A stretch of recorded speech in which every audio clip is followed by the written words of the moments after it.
ठीक,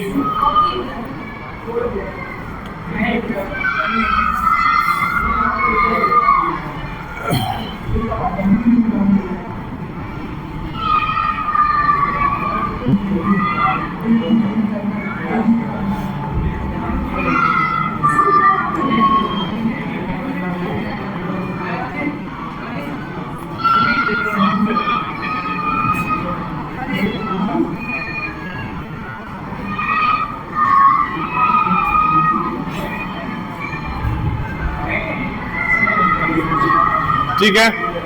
देखिए ये ज्यादा लंबा लेक्चर नहीं, आधे मेरे ख्याल से 20 मिनट का एक नॉर्मल लेक्चर है, बस 20 मिनट का, ठीक है। 20 मिनट का एक नॉर्मल लेक्चर है जिसमें सिर्फ फॉर्मूला डिस्कस करेंगे, कुछ पुरानी यादें जो कि क्लास 8th में भी पढ़ाई गई थी वो सारी चीजें हम लोग रिपीट कर लेंगे, कोर्स समय पे कंप्लीट कर देंगे, फिर दोबारा चैप्टर 1 से पढ़ाना स्टार्ट कर देंगे, ठीक है। पहला चैप्टर जो हम लोग फिजिक्स का इलेक्ट्रिसिटी कंप्लीट किए हैं उसके 2 वीडियोस बने हैं, पार्ट 1 पार्ट 2, वो दोनों आपके पास हैं। आप चाहें तो मेरे लेक्चर से पढ़िए, मेरे लेक्चर से मन नहीं करता कहीं और से पढ़िए, बस नंबर अच्छा लाने से मतलब है, ठीक है। ठीक, चलिए सबसे पहले ये चैप्टर जब स्टार्ट होता है तो हम इसमें सिर्फ सॉलिड शेप्स के बारे में बात करते हैं। पहला जो हमारा सॉलिड शेप आता है वो क्या आता है? क्यूब। क्यूब से बात करेंगे। पहले नॉर्मली क्यूब के बारे में जानते हैं। क्यूब के सारे जो फॉर्मूले हैं जो क्यूब से रिलेटेड होते हैं। आइए, क्या आपको लगता है कि क्यूब इस तरह का बनना चाहिए? क्या ये क्यूब बनना चाहिए इस तरह से? क्यूब में नंबर ऑफ फेसेस कितने हैं? Number of faces, tell me the number of faces in a cube. क्या क्यूब में नंबर ऑफ फेसेस 6 होने चाहिए? 6 है? 8 है? 8 फेस है। Very good. Number of faces कितने हो गए? 6 है कि 8 है? 6 है ना? उनको समझाना किनारे ले जाकर के क्यों 8, ठीक है। नंबर ऑफ फेसेस कितने हैं? 6 हैं। अच्छा एक बात बताइए, इसमें तो सारे साइड्स इक्वल होते हैं, सारे के सारे साइड्स इक्वल होते हैं, इसीलिए जो इसका वॉल्यूम का फॉर्मूला होता है, वॉल्यूम ऑफ क्यूब क्या होता है? वॉल्यूम ऑफ क्यूब क्या होता है? वॉल्यूम ऑफ क्यूब क्या होता है? एल क्यूब, यानी कि side into side into side, जिसको हम ये भी लिख सकते हैं L into L into L. इसके तीनों के तीनों साइड्स एक दूसरे के इक्वल होते हैं। फॉर्मूला नोट करते चलिएगा, आपको काम आएगा। ठीक, बताइए टोटल सरफेस एरिया क्या हो जाएगा इसका? Very good. Total surface area, total surface area हो जाएगा 6L स्क्वायर। क्या हो जाएगा? 6L square. ए स्क्वायर भी लिख सकते हैं, एल स्क्वायर भी लिख सकते हैं, दोनों में से कोई भी लिख लीजिए।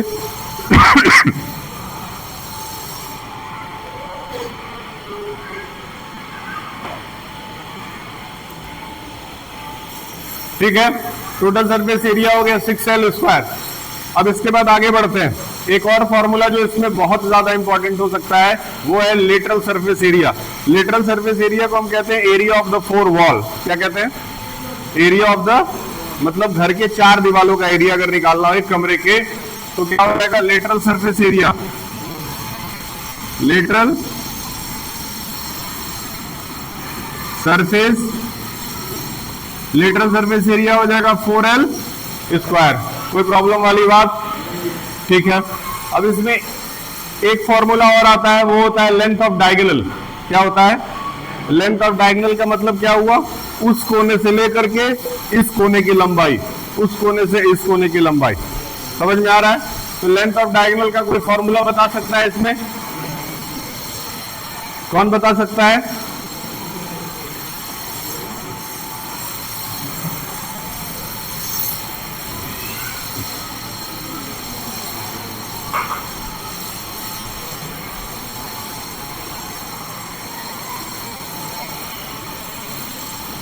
Length of diagonal,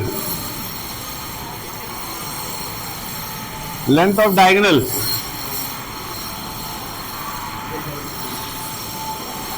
length of diagonal होता है √2L। क्या होता है, याद रखिए, लेंथ ऑफ डायगोनल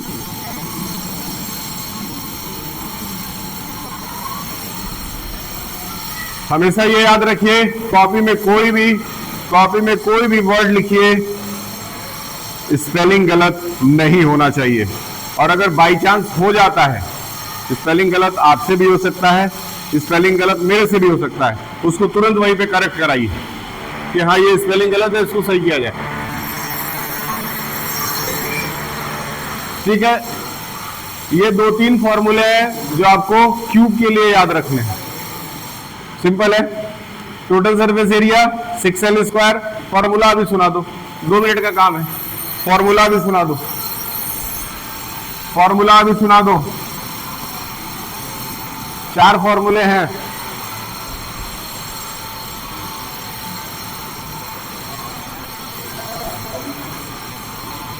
याद हो गया?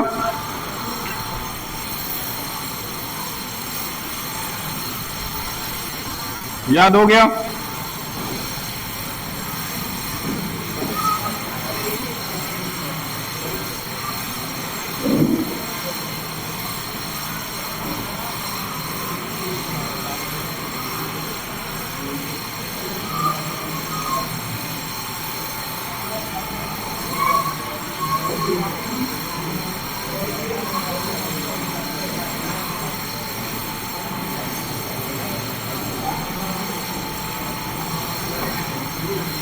हेलो हेलो, हाँ जी बताएं। हाँ, स्कूल से ही बात कर रहे हैं, रवि सर नहीं बोल रहे हैं, दूसरे वाले सर बोल रहे हैं, बताइए।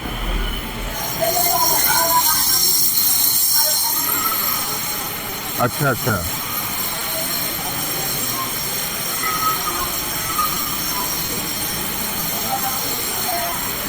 ये बताइए, आपके पास कोई एक और नंबर है स्कूल का, रवि दी का? नहीं है। अभी आप कहाँ पे हैं, स्कूल में हैं? अच्छा, आप घर आ गई हैं। अच्छा, वो 10th वाले बच्चे की माँ है क्या आप? अच्छा ठीक है, वो प्रॉब्लम जो भी है ना उसको करा दे रहे हैं, बात करके अभी फोन करवा दे रहे हैं आपको। ठीक,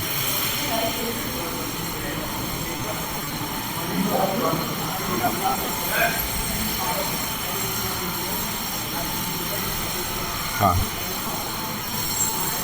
डायगोनल से ए अंदर रूप से होना चाहिए ना, जो अंदर रूप से इसका ये, क्यूब का। हाँ ठीक, सॉरी गलत हो गया, ये सही करो।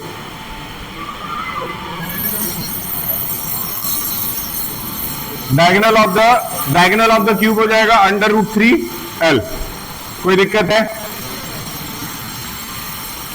थोड़ा और पहले ही बता दिए रहते।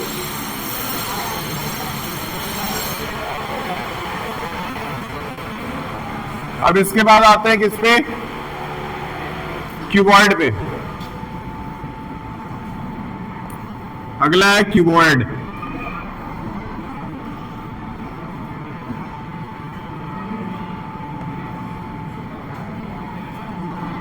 चलिए, सबसे पहला फॉर्मूला क्या होगा, वॉल्यूम ऑफ क्यूबॉइड क्या होगा, L/B नॉर्मल है। ठीक, टोटल सरफेस एरिया सब पहले से पड़ा हुआ है। टोटल सरफेस एरिया क्या हो जाएगा, 2 ब्रैकेट में LB plus BH plus LH। Clear है? लेटरल सरफेस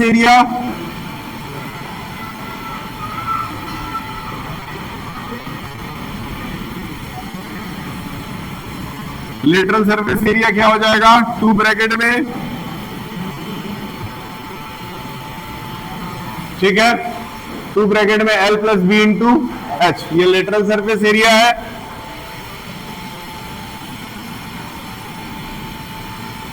और डायगोनल का फॉर्मूला आप लिख सकते हैं √ में L² plus B² plus H²। ठीक है, कोई प्रॉब्लम वाली बात है इसमें? याद रहेगा? चार चार फॉर्मूले लगभग लगभग सब में नहीं आएंगे, 3 आएंगे। अभी तो 4 आया क्योंकि इसमें एक डायगोनल वाला बढ़ जा रहा है, लेकिन 10th में वो कभी भी डायगोनल से पूछेगा नहीं। नंबर 1, 10th में कभी भी वो सिर्फ क्यूब और सिर्फ क्यूबॉइड से नहीं पूछेगा, वो 2 फिगर्स को मिक्स करेगा तब पूछेगा। सीधे वो स्ट्रेट क्वेश्चंस नहीं पूछता है। He will never ask you any straight questions.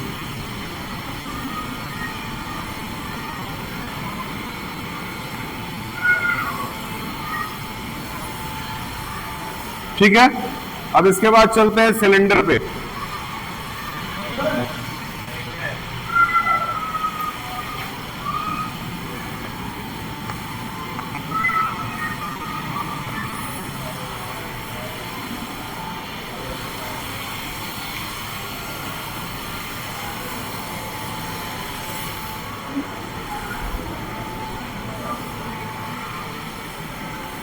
Erase कर दें।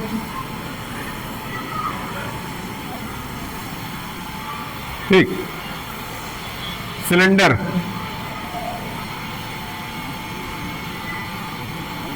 ये हो गया आपका सिलेंडर। इसमें ये हो गया रेडियस जिसको स्मॉल आर से दिखाएंगे, और ये हो गया आपका हाइट जिसको हम स्मॉल एच से दिखाएंगे। अब आइए वॉल्यूम, वॉल्यूम ऑफ सिलेंडर कोई बता सकता है? पाई आर स्क्वायर एच, हमेशा याद रखिएगा, very important. Volume of cylinder is equal to pi are square H. It will work for you in the future.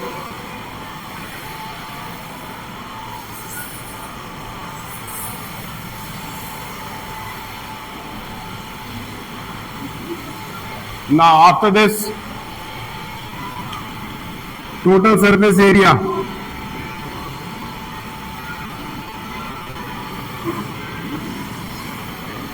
total surface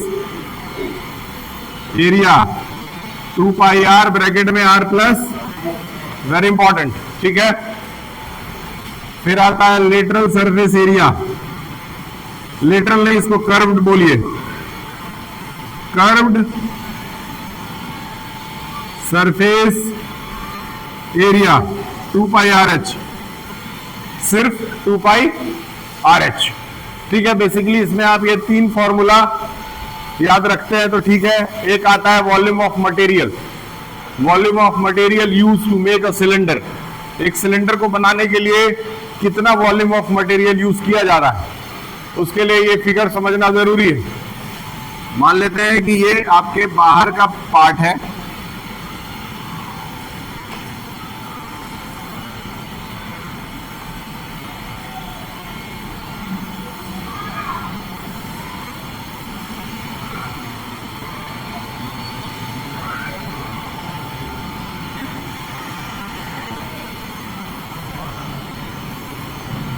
ये आपका पूरा हाइट है।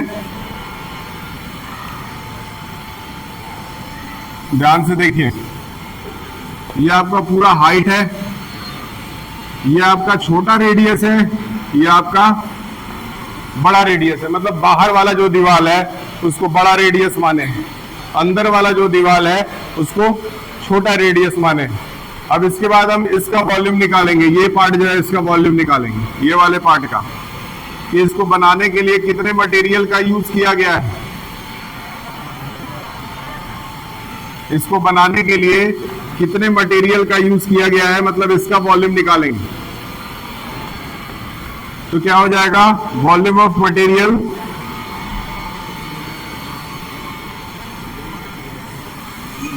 Volume of material used is equal to, formula यही वाला रखेंगे, pi bracket में बड़ा R square minus छोटा आर स्क्वायर इंटू एच। याद रखिएगा, फॉर्मूला बहुत काम का है, वॉल्यूम ऑफ मटेरियल निकालने में आपको सहयोग करेगा।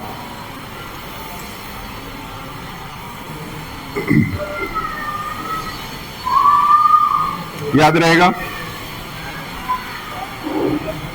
सिलेंडर के बाद आगे बढ़ते हैं कोन पे। बारी है कोन की। कोन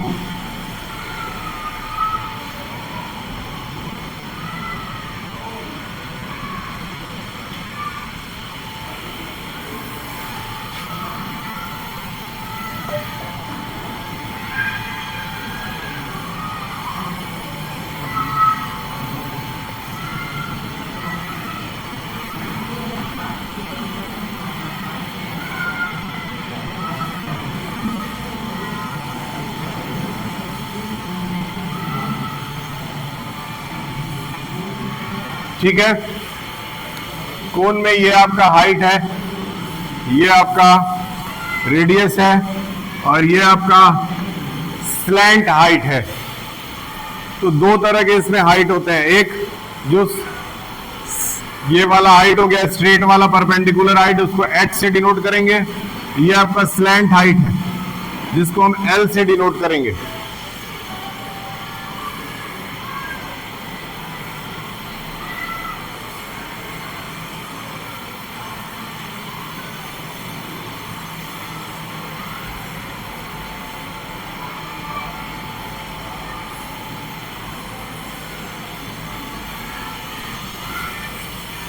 क्लियर है? चलिए इसका फॉर्मूले में आपका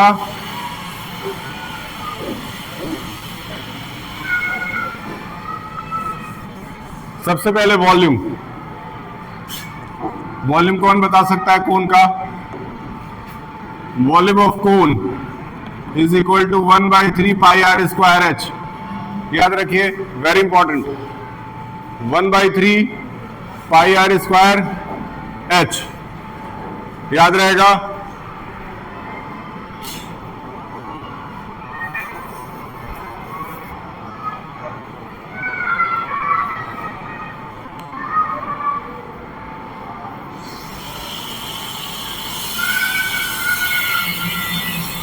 ठीक है। अब आता है total surface area. Total surface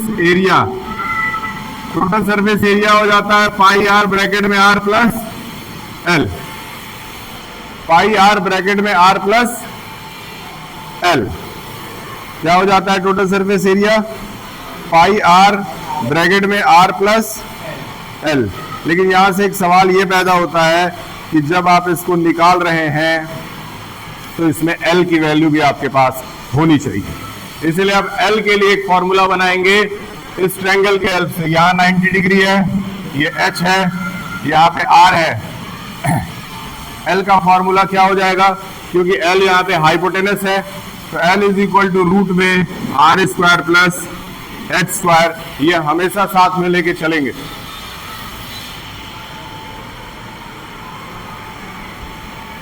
ठीक है। अब आता है lateral surface area. Lateral surface area वो हो जाएगा पाई आर एल, याद रहेगा।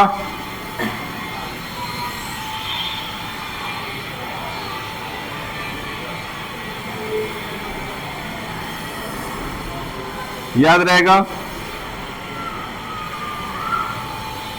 ये कोन का है। कोन के बाद अब आता है हेमिस्फीयर।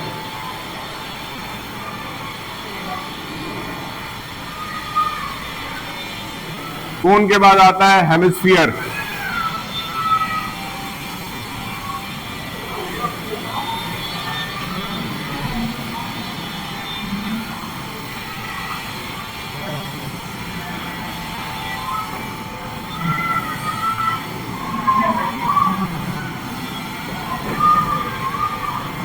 हेमिस्फीयर में ये भी आर है और ये भी आर है। सबसे सिंपल फिगर है hemisphere.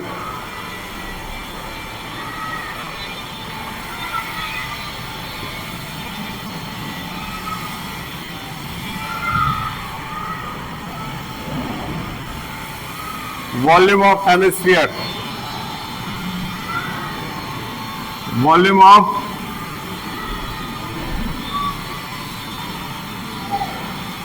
Volume of hemisphere 2/3 pi are cube.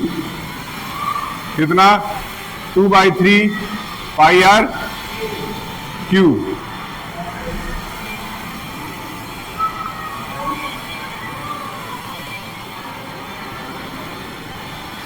फिर आता है total surface area.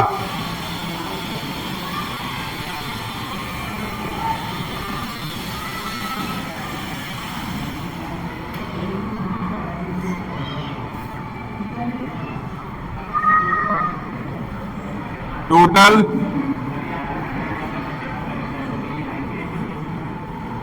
Surface area हो जाता है 3 pi are square, very important.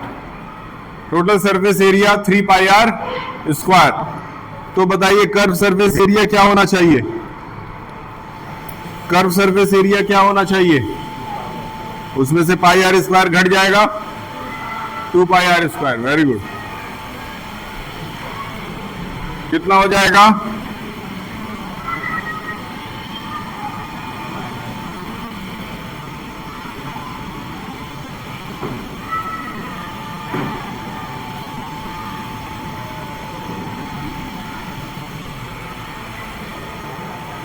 ठीक, इसमें 3 फॉर्मूला याद रखना है। अब इसके बाद चलेंगे आगे। आगे हमारा लास्ट जो कि स्फीयर है। स्फीयर, इसी डायग्राम को पूरा कर देंगे। मतलब ये हो गया आपका स्फीयर। इसमें एक नीचे आर और बढ़ जाएगा।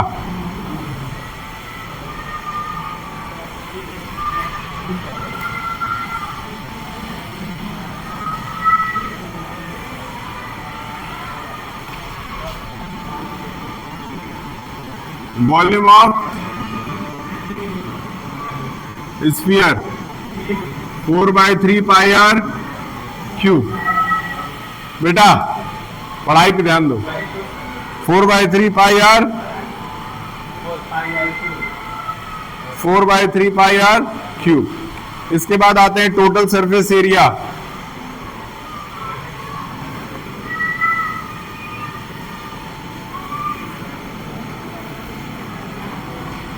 टोटल सरफेस एरिया क्या लगता है? टोटल सरफेस एरिया क्या होना चाहिए?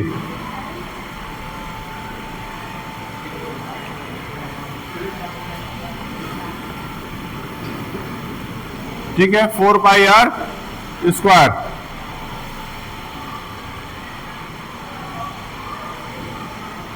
Four pi are square. अगर इसका वॉल्यूम और अगर इसका टोटल सरफेस एरिया का फॉर्मूला पता है तो इसका टोटल और कर्व दोनों एक ही होता है, इसलिए इसके लिए अलग से आपको कोई कर्व सरफेस एरिया का फॉर्मूला लगाना जरूरी नहीं है।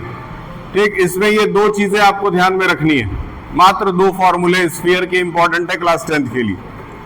तो ये तुम्हारे फॉर्मूलों का जो लिस्ट है वो अप्रॉक्स खत्म हो गया।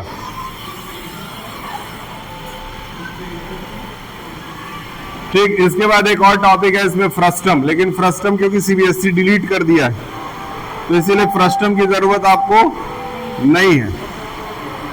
ठीक है, ये लेक्चर यहीं पर रोक देते हैं।